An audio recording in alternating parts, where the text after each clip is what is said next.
a lot of the literature reviews that we see usually is assessed as look like this.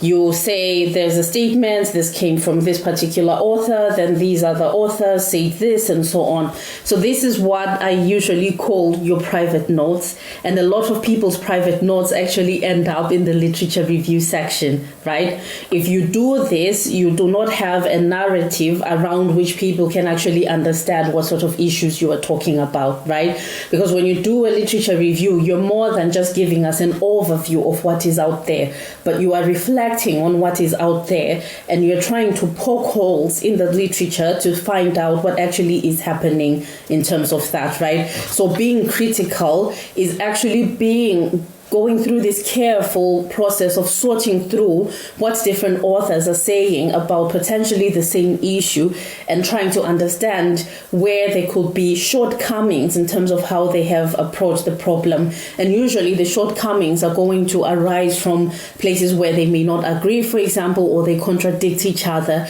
Then we know that something is off. And then there are also sometimes places where you see that everyone in the literature agrees, but then you're able to find an empirical example in the real world where you say, hey, wait a minute, everyone has been saying this for a long time, but I actually see some evidence that under certain conditions this may not be true. So I'm going to challenge a whole body of knowledge, and I'm going to come up with something that's entirely new that might replace or become a competing theory or proposition against this established knowledge.